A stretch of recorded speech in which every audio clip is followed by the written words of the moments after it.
दाना खाक में मिलाकर फूलों गुलजार होता है। जोरे बोलें ना सुभान अल्लाह। बिरादरान इस्लाम काजी नजरुल इस्लाम তিনি নিজের ভাষায় বিখ্যাত বড় একজন কবি, বিখ্যাত বড় একজন বিরাদরান ইসলাম আল্লাহু আকবার। তিনি একজন লেখক, তিনি বলতেছেন কত সুন্দর করে কি বলেন, জীবনে হবে কি আমার দিদার ইয়া রাসূলুল্লাহ। বলেন না জীবনে হবে কি আমার দিদার ইয়া রাসূলুল্লাহ। জাহানে যেদিকে তাকাই দরদি আর তো কেহ নাই। জাহানে যেদিকে তাকাই দরদি আর তো কেহ নাই। জানি যে তুমি রহমতের ভান্ডার দরদি ইয়া রাসূলুল্লাহ।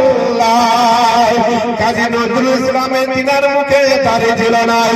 বেরাদার ওই ব্যক্তি মারার আগে, তিনি দুনিয়ার বুক থেকে বিদায় নিবেন তার আগে নিজের ভক্তগণকে ডেকে ডেকে বলতেছেন, এ আমার মাননেওয়ালারা শোনো শোনো, এ আমার জানেওয়ালারা শোনো, আমার যেদিন দুই চোখ বন্ধ হয়ে যাবে, যেদিন আমি মারা যাব, আমাকে কোন কবরস্থানে দাফন দিও না।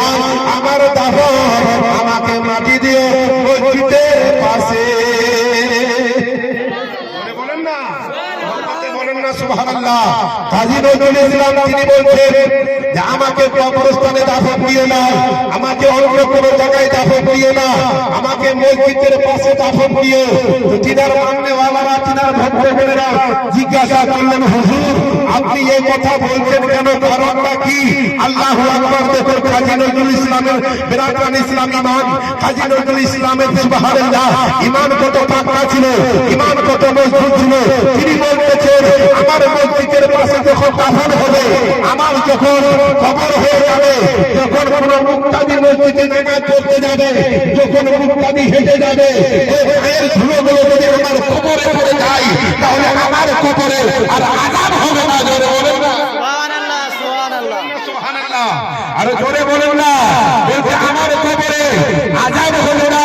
এটাই তো শুধু নয়, আমার কবর